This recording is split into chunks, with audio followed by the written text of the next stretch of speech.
భారత రాజ్యాంగ విలువలు కాపాడుకోవాల్సిన బాధ్యత ప్రతి పౌరుడిపైన ఉందన్నారు ఏపీ సీఎం చంద్రబాబు.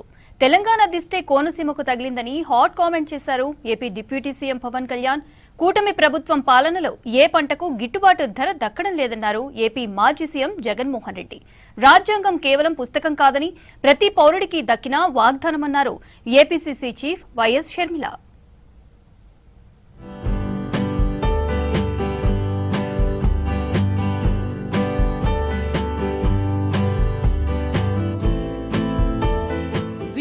సరిపోదని లక్ష్య సాధనకు నిరంతరం శ్రమించాలన్నారు ఏపీ సీఎం చంద్రబాబు. ప్రతి ఒక్కరికి సంక్షోభాలు వస్తుంటాయని వాటిని ధైర్యంగా ఎదుర్కోవాలని సూచించారు. తాను 30 ఏళ్లకే మంత్రినయ్యానని 45 ఏళ్లకే ముఖ్యమంత్రినయ్యానని చెప్పారు. రాజ్యాంగ దినోత్సవం సందర్భంగా అమరావతిలో విద్యార్థులు నిర్వహించిన మాక్ అసెంబ్లీలో పాల్గొన్నారు చంద్రబాబు. రాజ్యాంగ విలువలు కాపాడాల్సిన బాధ్యత ప్రతి పౌరుడిపైన ఉందని చెప్పారు. హక్కులకు పెద్ద దిక్కుగా నిలిచిన రాజ్యాంగ స్ఫూర్తిని కొనసాగించాలన్నారు మంత్రి లోకేష్. స్వచ్ఛమైన మనస్సుతో రాజకీయాలు చేస్తేనే రాష్ట్రం దేశం బాగుపడుతుందని AP assembly speaker Ayyanna Patrudu అన్నారు. భవిష్యత్తుకు సూచిక కూడా ఇస్తబోతున్నా, ఒక బుక్ ఒకటి ఇవ్వబోతున్నా, స్కూల్స్ అన్నిట్లో పెట్టబోతున్న ఆ పుస్తకాన్ని మీరు చూస్తే మీరు ఏ విధంగా విజన్ ఉంటుంది, ఏ విధంగా మీ భవిష్యత్తు ఉంటుంది, మీరు ఏ విధంగా మీ యొక్క భవిష్యత్తుని దిద్దుకోవచ్చునో అందులో స్పష్టంగా నేను మీకు ఇవ్వబోతున్నాను. AP deputy CM Pawan Kalyan తెలంగాణపై హాట్ కామెంట్స్ చేశారు. తెలంగాణ దిష్టే కోనసీమకు తగిలిందన్నారు.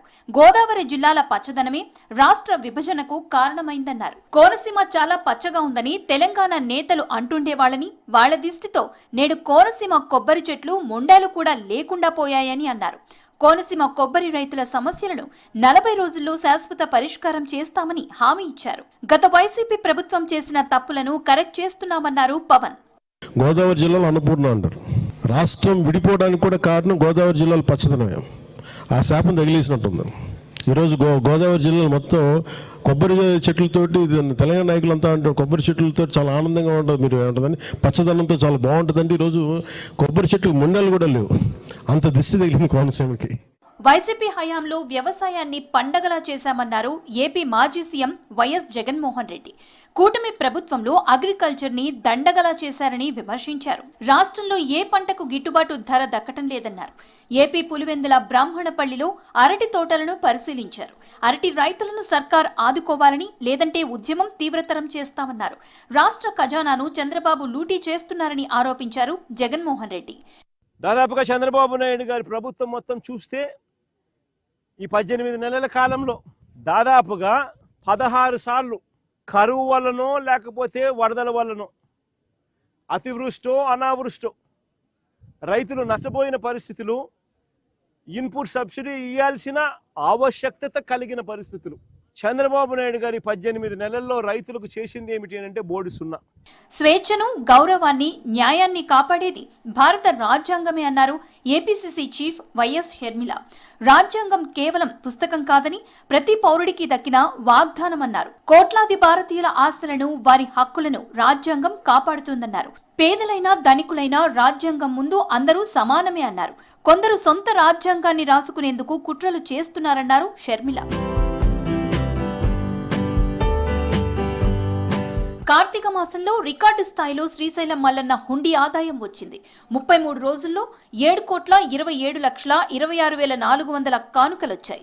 గత ఏడాది కంటే ఈసారి 1,30,00,000కు పైగా కానుకలు సమర్పించారు భక్తులు. కార్తీక మాసంలో ఇంత పెద్ద మొత్తంలో కానుకలు రావడం ఇదే మొదటిసారని తెలిపారు ఆలయ ఈవో శ్రీనివాసరావు. కానుకలతో పాటు 117 గ్రాములకు పైగా బంగారం, 7 కేజీల 230 గ్రాముల వెండిని స్వామి, అమ్మవార్లకు సమర్పించారు భక్తులు.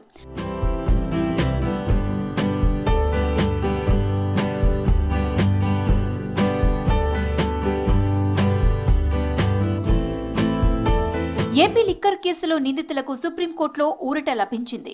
సరెండర్ నుంచి నిందితులకు మినహాయింపు ఇచ్చింది సుప్రీంకోర్టు. 10 రోజుల్లో కౌంటర్ దాఖలు చేయాలని సిట్కు సుప్రీంకోర్టు ఆదేశించింది. తదుపరి విచారణ డిసెంబర్ 15కు వాయిదా వేసింది సుప్రీంకోర్టు. ఊరట లభించిన నిందితుల్లో A31గా ధనుంజయ రెడ్డి, A32గా కృష్ణమోహన్ రెడ్డి, A33గా గోవిందప్పలు ఉన్నారు.